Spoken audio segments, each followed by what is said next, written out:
Well, we are waiting for the person to tell me that my order's ready, and I placed my order like maybe 20 minutes before I started recording here, so I thought that it would 100% already be, you know, ready, but it's not. So I'm kind of just chilling in the parking lot. I gotta go like over here somewhere to like pick up the wood and like show them my ticket. So I'm just waiting for that to happen. It's pretty self-explanatory. When you pick up wood, you roll in, you find your 2x6s, you stick them in your car, and I don't really have that much room, but I know for a fact I can fit like 6-footers in here, and it will be like just touching like the back of the window. I need to get like a little winter beater so I can like pick up projects, have a bed for a truck, so I don't have to put everything in my Subaru, because it's a Subaru, it's not a truck. So I can just, there's only so many like things I can put in the back of this. But I do have this though, which is kind of cool. So we have a new filter that we're trying out, which is really cool. I kind of got a little bit of a hookup. It might replace the Aqua Clear like 110s on the back of the 75s and throughout the fish room. So hopefully that will go well, and we'll start to go over to that type of filter instead. So I have done this before on how to actually make a stand, but I actually only have 2 racks right now that's actually cut, but I've got wood for days to do that. I did, like I said, had to go pick up some new 2x6s by 6s. This right here is going to be where the racks are going to be sitting, just so I can gauge my measurement in the middle. There's going to be like a 25-inch gap in between each rack. Obviously the top one does not matter. These, I think, are about 19.5 or 18.5 from top to bottom. So I wanted to make sure I had at least enough room to kind of stick stuff in as far as decorations go. But besides that, that's pretty much what I'm going to do. I'm just going to start laying these down, putting these on the side, building them up, building the racks, and then paint it the same color as everything else in the fish room. We have a small little problem. Actually, funny enough, I'll own up to it. I definitely may have built this stand wrong. I got a massive headache. I tried taking a nap and all that kind of stuff, but I'll show you what I messed up on, and I'm pretty sure it's going to be okay. I'm just going to add a little bit more supports through each side. Mainly probably like just a really long like 8-inch lag screw through the sides. It should be fine. These tanks don't weigh that much when they're full anyway. I made the same mistake on this tank stand like I did on the 150 tank stand a while ago, which I built before YouTube was even a thing, and I even started doing YouTube. I did the same thing, and I'll show you what I did.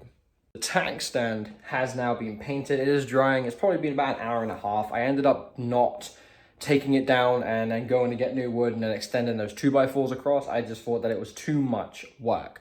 Instead, I just put lag bolts through the side like I did with the 75-gallon double tank stand that we built a while ago. It actually looks kind of decent. It is symmetrical, it's dead on, it's straight, it's level, everything's fine. So wait for it to dry, stick it in the fish room, and let me just tell you what, this stand does look nice. I will spin the camera here shortly and show you. So what I'm doing currently is I'm just doing like a I would say a sped up water change, where I'll be taking water from the tanks that the fish are currently in and then switching them over, and then taking the media out of the filter, dipping it in the water, and then dipping it inside the new filter to try and speed up that process for that healthy bacteria that we need. But on that note, further ado, the triple tank stand for the 29s is in the corner, and it's about time that we filled the back of this fish room with something, and I'm going to spin it around and show you what's going in what and why. What? I don't know why I said it like that. I'm gonna show you what's going in what and the reason why we're doing what we're doing. As you guys know, my fish are breeding like crazy, and we're getting to the point now where we're actually in contact with some local fish community stores around my area. Some are interested in what I have going on in the fish room. So we've got 29, 29, 29.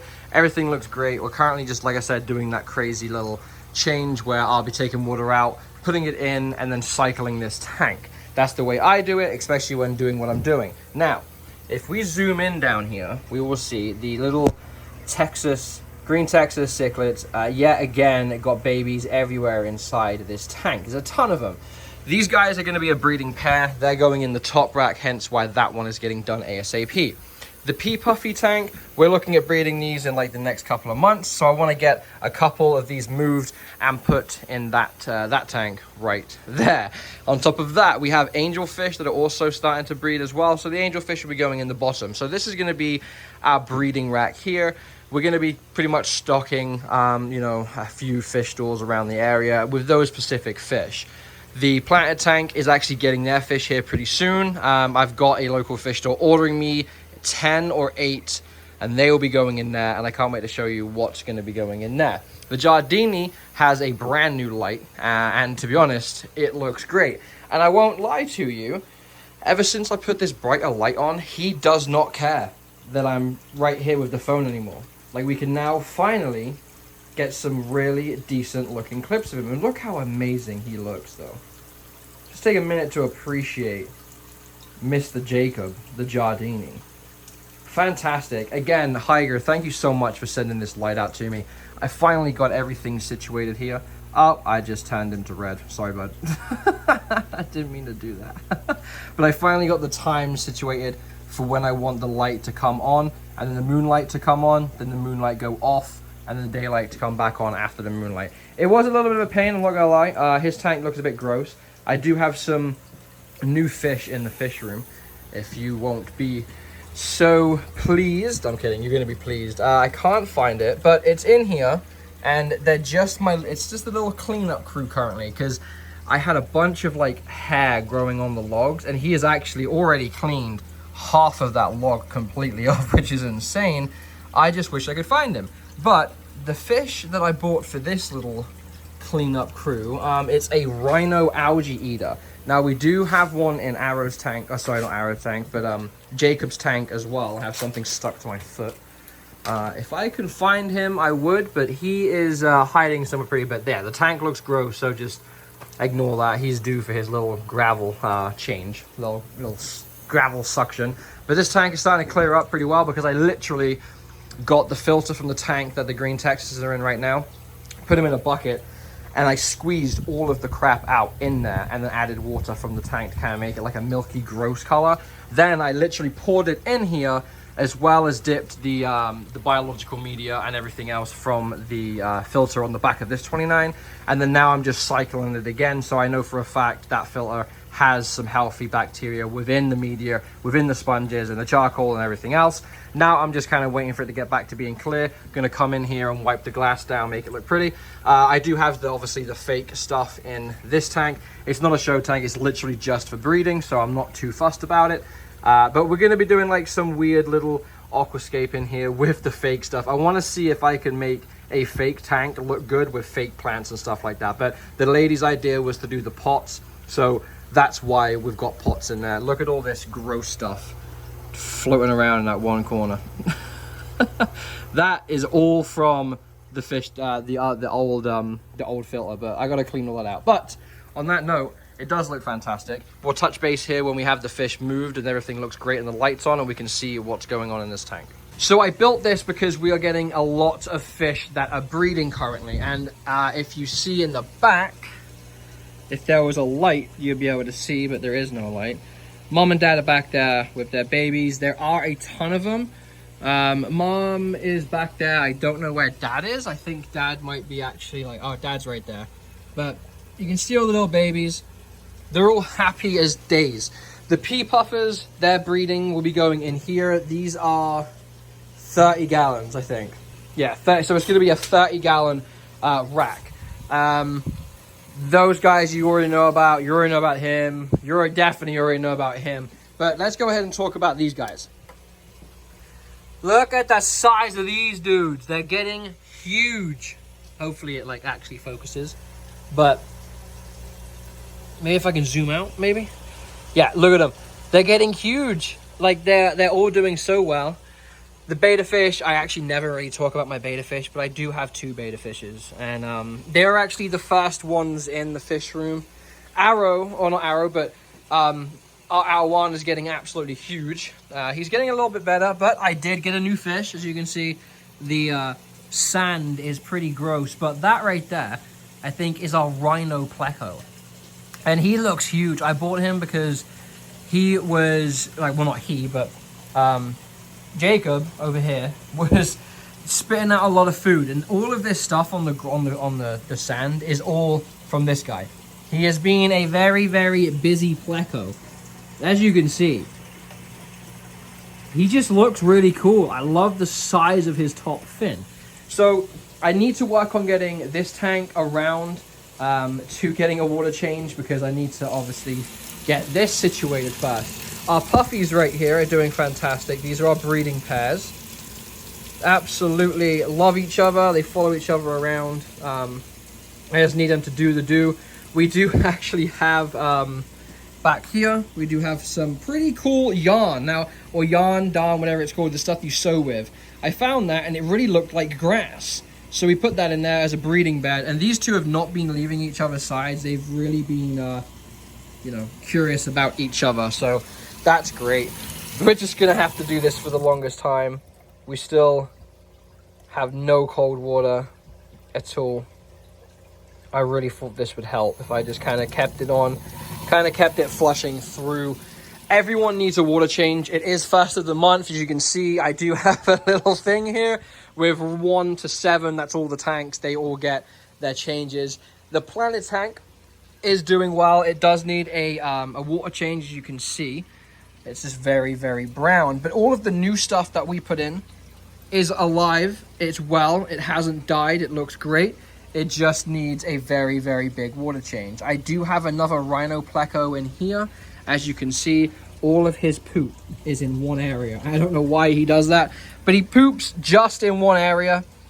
If I could find him, I would, but we have a little minnow in there. Honestly, he was supposed to be food for the Giardini, but we never got around to actually feeding him. So, the back of the fish room has now been insulated quite well. We bought this stuff down at, I think, Home Depot or whatever. It's actually fairly cheap. It's really thick. It's about 1 inch thick, I think, which is actually quite decent. So that is taken care of. Now, another thing I actually have running right now, as you can see, is the hot water is completely fine. Hot water is fantastic. It's scalding hot. The only issue I'm running into is we have absolutely no cold. Now, the thing that I'm trying to do is I'm trying to keep the water to keep flowing through the hot pipe. And hopefully the insulation that is in the ground kind of warms up and then warms up the cold pipe as well. I know what probably most people are thinking, well, if the cold pipe is frozen, it's probably frozen underground. That's false, because it has not reached 4 foot, because the frost level in Michigan is about 4 foot. My pipe is way below 4 foot. I will show you what I think happened. Now, if we take a walk outside, it's pretty cold, as you can see. It's snowing and all that kind of stuff. So where the pipe comes out of the house, and I'll show you where the electric and stuff comes out right here. I think in this general area is where it has frozen or going into the ground. Everything else is fine though. Electric's fine, everything else, blah, blah, blah. But it's just the cold is frozen. And I ordered like these pipe wraps offline, and hopefully they'll be here soon. But I just want to show you guys the lake right now because it looks beautiful out here. Most people are probably going to be like, we're getting a vlog from Noisy Aquatics. I just want to show you how fantastic this place looks. Look at this. It's cold. It's super, super cold. The dogs don't want to come out. Well, Rex wants to come out because he's a little pooper and he likes being outside. But Ruby, being a Dalmatian, super duper cold for her. So she has like a little jacket, but she doesn't like to come out outside if she doesn't want to. So this is what's been going on, really.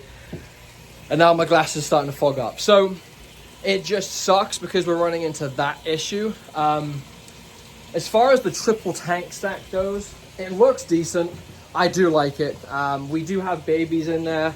I took the light off because I was running into the issue with not obviously having a power outlet over here. All of our power outlets are all along the top. I do have a junction box up here somewhere, which I will end up tying in another outlet just so I can have some stuff there. We did get a pretty cool thing from AQQA. The video is coming out pretty soon, I promise you. We're finally going to put the central air system in the room. But this video has been put together because I've been busy doing other things and the weather changing and just trying to get the fish room to be okay in the type of elements currently outside. Besides the cold water, I think everything looks great. The really cool thing is this insulation is nice and warm. It's not cold. Before I put this in, the garage door was getting very cold. Like I could put my hand on it and it was like an ice cube. So that is huge.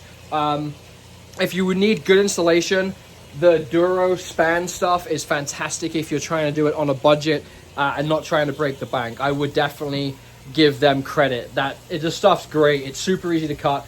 You don't really get that much styrofoam on the floor when you're cutting it, as long as you have a nice clean blade. It's probably been, I would say maybe like 2 weeks after I built the triple stack stand. We had a little bit of issues in the fish room because it's getting so cold. I think it's like 20 out right now. As you can see, the garage door is fully insulated, which was great because what was happening was the heat, which for some reason is now facing completely down and it shouldn't be facing down. It does this weird thing where it likes to move on its own and I hate it. So right now, as you can see, it's moved. The little flapper is moving ever so slowly, and I like to have it kind of pointing in, but now it's broken. I don't know what's going on. Cut!